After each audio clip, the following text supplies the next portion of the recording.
바벨탑, 인간은 쌓고 하나님은 흩으신다는 제목으로 말씀을 전하겠습니다. 오늘 본문에 나오는 바벨탑 이야기는 우리가 한 번쯤은 들어봤을 이야기입니다.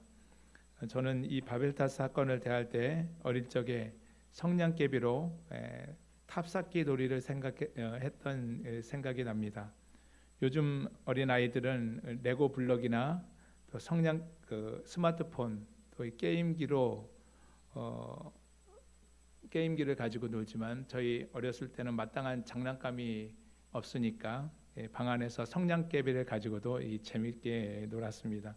누가 더 높이 또 균형 있게 쌓나 겨루기도 하고 또 때로는 혼자서 조용히 집중해서 쌓아본 적도 있습니다.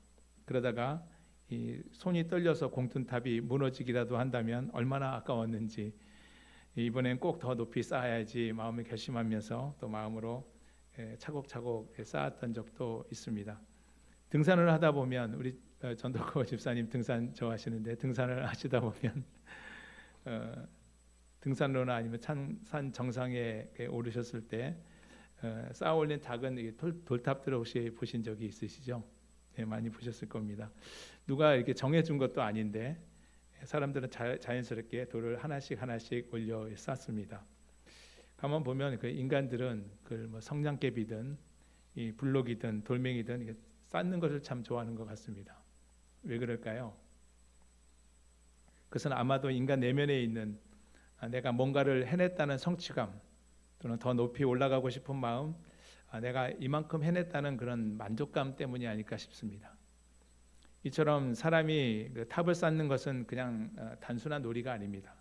인간의 깊은 심리가 담겨 있는 것이죠. 그래서 마음 깊은 곳에 내 이름을 내고 싶은 욕망, 뭔가 남기고 싶은 그 본심이 자리 잡고 있는 것입니다. 오늘 본문에 나오는 바벨탑 이야기도 이런 마음에서 시작됩니다. 하나님 없이 자기 이름을 내고 자기 계획대로 흩어지지 않으려고 탑을 쌓는 이런 인간의 교만한 마음에 하나님이 어떻게 개입하셨는지를 우리가 살펴보므로 혹시 또 내 안에 그런 마음이 그런 바벨탑을 쌓고 있지는 않는지 돌아보는 소중한 시간이 되시기를 바랍니다. 오늘 본문 1절 1절의 말씀을 같이 보겠습니다. 같이 읽습니다. 시작. 온 땅에 언어가 하나요 말이 하나였더라. 이에 그들이 동방으로 옮기다가 신한 평지를 만나 거기 거류하며. 아멘. 대홍수 심판 이후에 하나님의 은혜로 인류가 번성하기 시작했습니다. 우리는 지난주에 창세기 10장을 통해서 노아의 아들들의 후손들이 세계 각지로 이렇게 흩어져 분포하게 된 것을 살펴보았습니다. 야벳의 후손은 소아시아와 유럽 지역을 차지했고, 함의 후손은 중동과 아프리카 지역, 또 셈의 후손들은 아라비아 반도와 이란을 넘어서 아시아 지역으로 확산되어 나간 것을 보았습니다. 홍수 이후 노아의 아들들의 후손들이 번성하고 세계 각지로 나눠지기 이전에 이 세상은 하나의 언어였고 같은 말을 사용했습니다. 당시 사람들은 동쪽으로부터 옮겨가다가 신할 평지에 정착하게 되었습니다. 우리 한글 성경에 보면 그들이 동방으로 옮기다가 동쪽으로 옮기다가 이렇게 번역되어 있는데 원래 히브리 원문은 동방으로부터 옮기다가 동쪽으로부터 옮기다가 이런 뜻입니다. 이 동쪽으로 옮겼다는 말 그리고 동쪽으로부터 옮겼다는 말은 어떻게 번역하냐에 따라서 그 방향이 거꾸로 보일 수도 있습니다. 조금 헷갈리실 수도 있는데 동쪽으로 옮겼다고 말하면 서쪽에서 동쪽으로 옮겼다 이렇게 생각할 수 있습니다. 또 동쪽으로부터 옮겼다고 말하면 동쪽에서부터 서쪽으로 옮겼다 이렇게 이해될 수 있죠. 저희 아이들이 어렸을 때는 이제 그 과천에 살다가 좀 성장했을 때 평촌에 살다가 한 4, 5년 전에 이제 이 경기도 시흥으로 이렇게 이사를 왔는데요. 이 과천은 시흥에서 볼 때는 동쪽에 있죠. 그런데 인천을 중심으로 볼 때는 시흥은 인천의 동쪽에 있습니다. 제가 이제 시흥에 살고 있는데 다시 과천으로 이사를 한다면 동쪽으로부터 왔다라고 하면 말이 맞습니까? 동쪽으로부터 왔다. 서쪽으로부터 왔다 그거야 맞을까요? 근데 보통은 이제 시흥에서 과천으로 이사하면은 서쪽으로부터 왔다 하는 것이 아마 정확한 보통 일반적인 표현일 겁니다. 근데 동쪽으로부터 옮겨왔다라고 하려면 어떻게 해야 될까요? 인천을 중심으로 한다면 인천에서 시흥은 동쪽에 있기 때문에 인천을 중심으로 얘기한다면 동쪽으로부터 왔다라고 말할 수 있겠죠. 인천의 동쪽으로부터 왔다.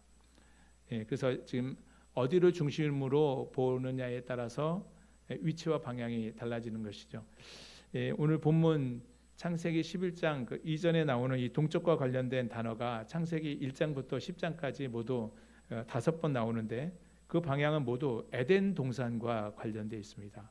무엇과 관련되어 있다고요? 에덴 동산과 관련되어 있어요. 창세기에서 말하는 이 동서남북의 모든 방향은 바로 에덴 동산을 중심으로 말하는 겁니다. 그래서 본문에서 말하는 이 동쪽은 에덴의 동쪽을 말하는 것이죠. 그들은 이제 사람들이 에덴의 동쪽으로부터 옮겨오다가 신할 평지를 만나게 된 것이죠. 아담과 하와가 선악과로 말미암아 하나님께 번제한 후에 에덴 동산에서 쫓겨났지요. 에덴 동산 어디로부터 쫓겨났습니까? 에덴 동산 동쪽으로 쫓겨났습니다. 창세기 3장 24절을 같이 읽어보겠습니다. 시작. 이같이 하나님이 그 사람을 쫓아내시고 에덴 동산 동쪽에 그룹들과 두루 도는 불칼을 두어 생명나무의 길을 지키게 하시니라. 아멘. 에덴의 동쪽은 인간이 다시 돌아가야 할 본향이 있는 문입니다. 에덴의 동쪽. 원래 우리가 에덴에 있다가 쫓겨난 거잖아요. 다시 하나님께서는 에덴을 회복시켜서 우리를 다시 돌아가게 하실 것이기 때문에 동쪽은 인간이 다시 돌아가야 할 본향이 있는 본향이 문이 있는 곳이다라는 것을 잘 기억하시기 바랍니다. 그래서 에덴 동산의 모형, 우리가 성전은 에덴 동산의 모형입니다. 하나님의 임재가 있고 하나님을 예배하는 이 성막과 성전의 문이 어느 쪽에 있는지 아십니까?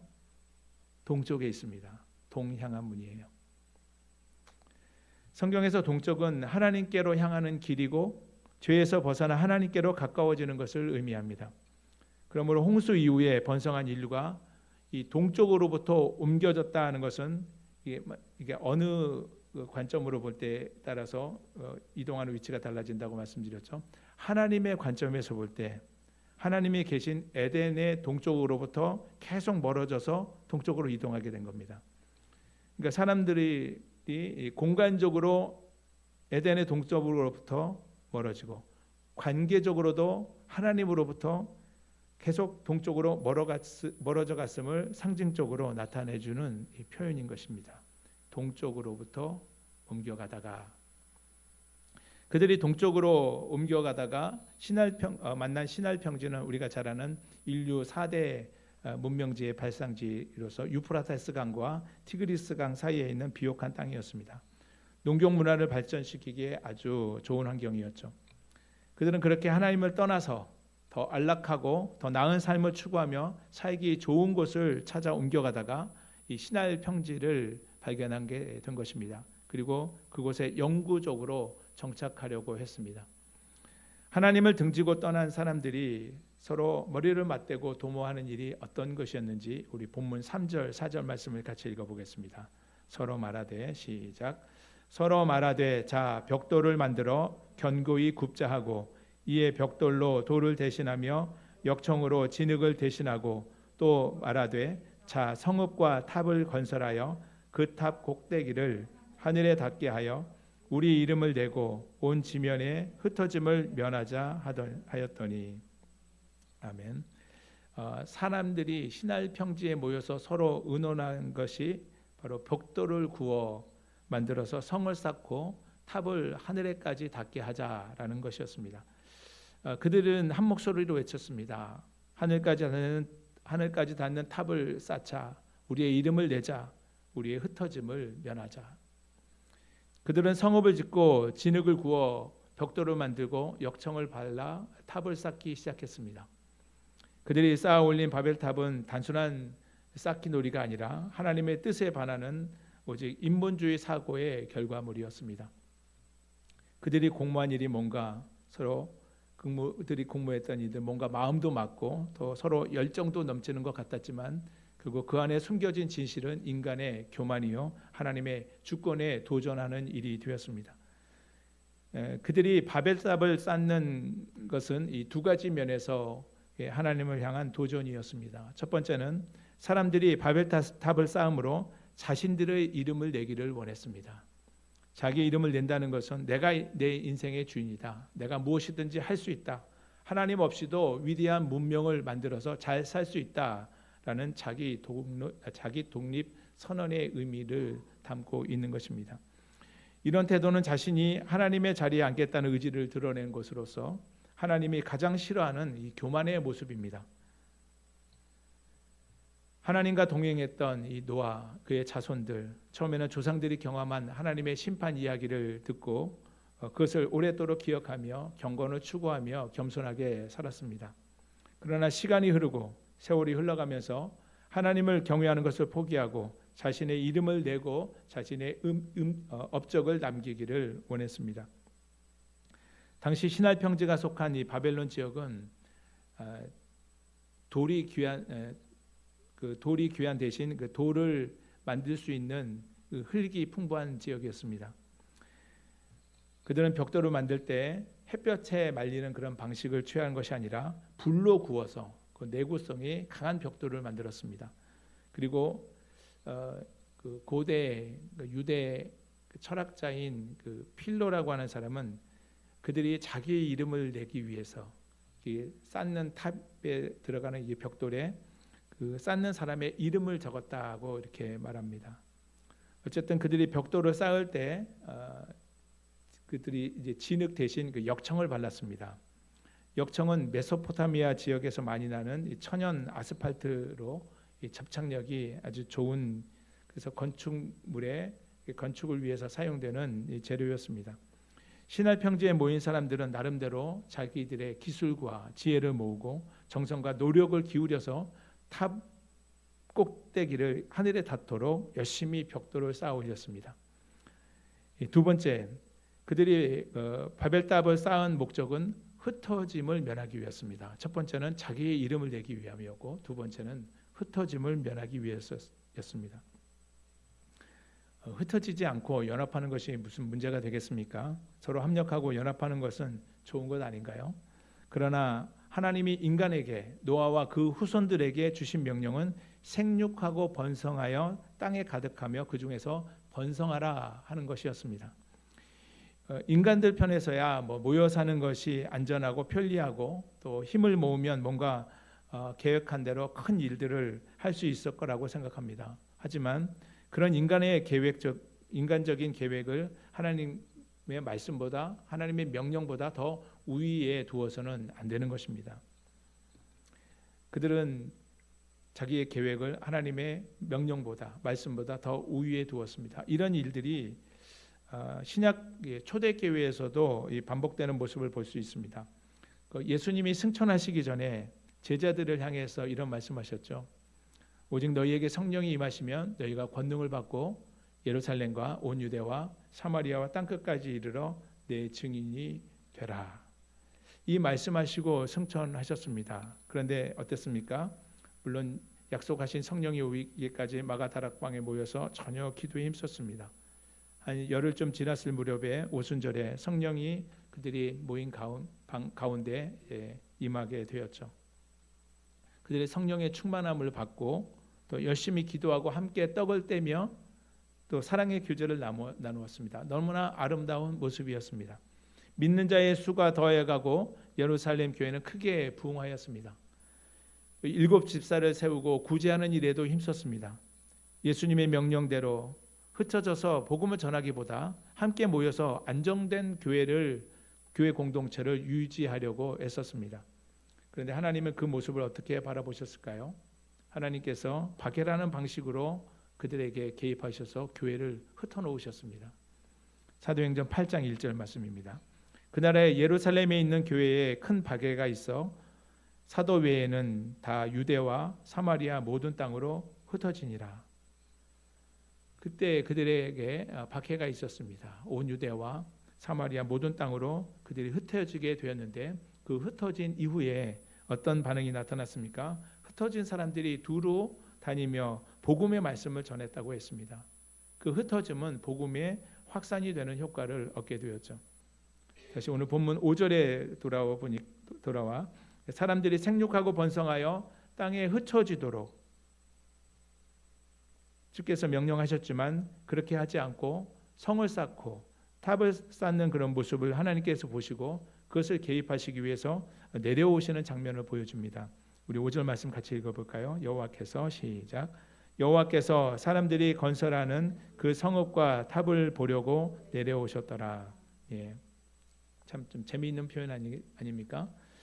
사람들은 그 탑 꼭대기를 하늘에 닿게 하려고 계획하고 아등바등했지만 결국 하나님 보시기에는 너무 작고 너무 낮기 때문에 결국 하나님께서 내려오셔야만 볼 수 있는 그런 수준이었던 것이죠. 이 표현은 인간의 교만이 얼마나 하찮고 부질없는 것인가를 보여주는 표현입니다. 사람이 아무리 높은 탑을 쌓아도 하나님의 높으심과는 비교할 수가 없는 것이죠. 그리고 하나님이 사람들이 쌓은 이 성읍과 탑을 보려고 우리에게 그들 가운데 내려오셨다 하는 이 말씀을 통해서 우리가 새롭게 얻을 수 있는 통찰은 무엇입니까? 하나님이 나의 일에 무관심하신 것이 아니라 나의 삶에 관심을 갖고 보려고 내려오신다는 사실입니다.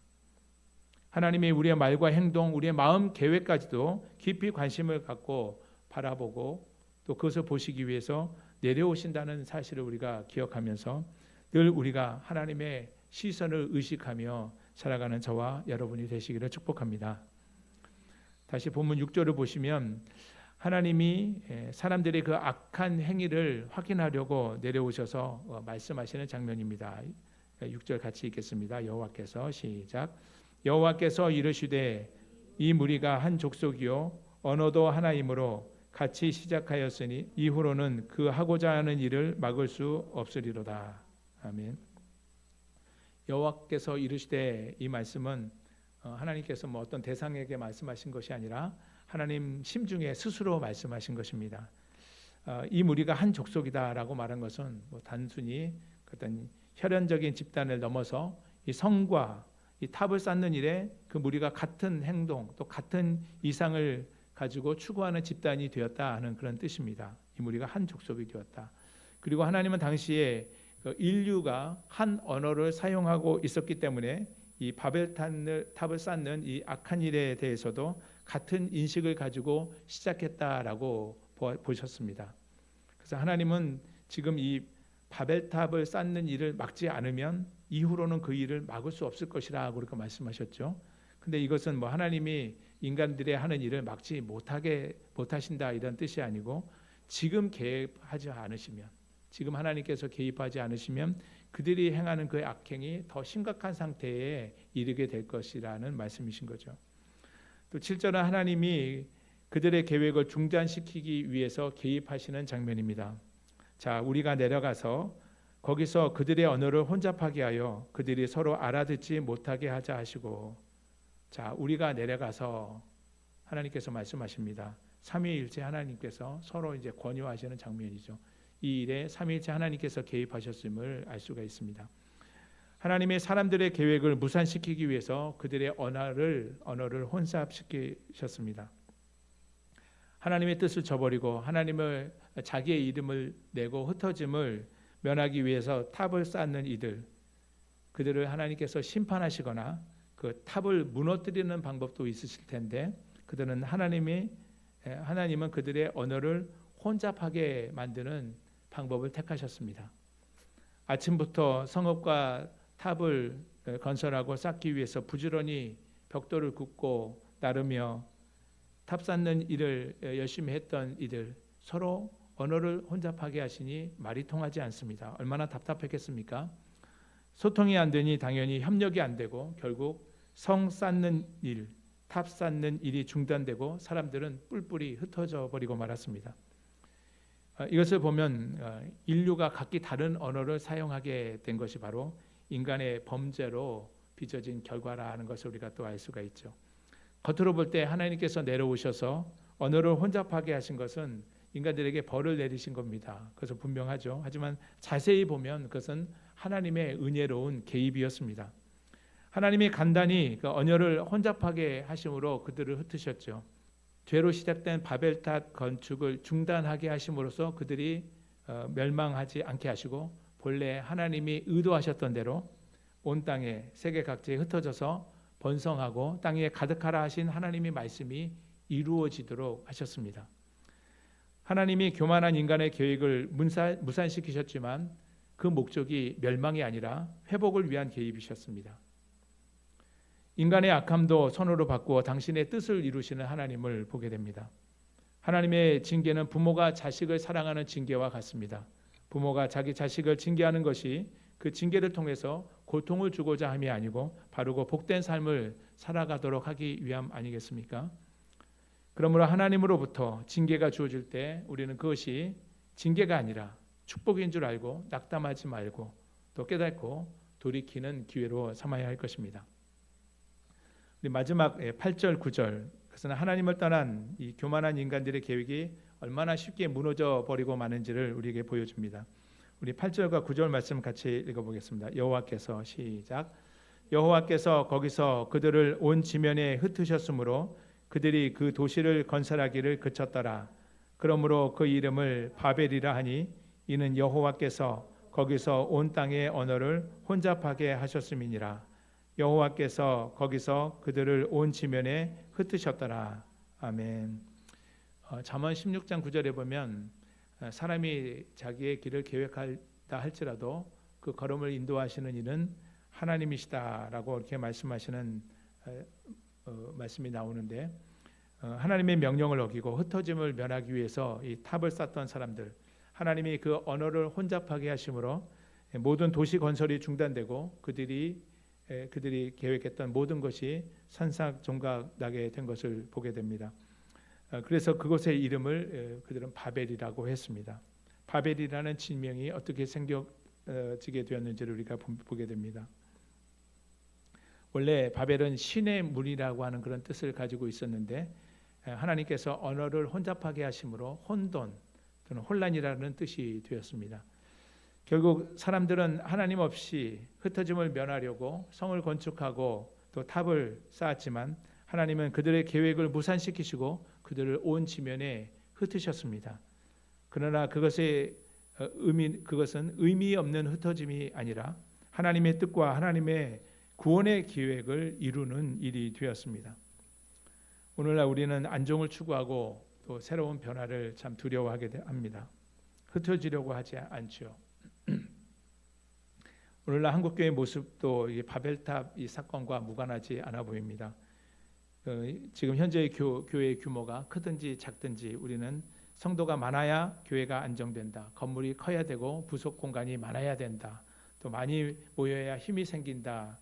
이런 생각을 합니다. 그래서 작은 교회는 빨리 부흥하고 성장하기를 바라고 또 큰 교회는 더 커지고 더 많은 성도들을 모으려고 하는 것 같습니다. 교회의 부흥과 성장이 나쁘다고 할 수 없죠.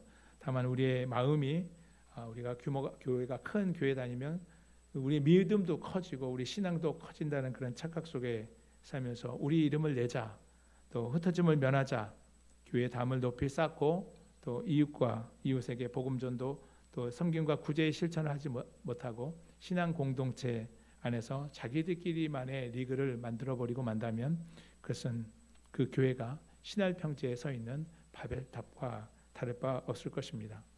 이렇게 바벨탑처럼 채워지는 초대인 교회들도 없지 않아 있지만 또 이웃 도시에 안산에 가면 안산 동산교회라고 혹시 들어보셨을 겁니다. 안산교회 동산교회가 보여준 이 분리개척의 모습 참 귀하게 생각됩니다.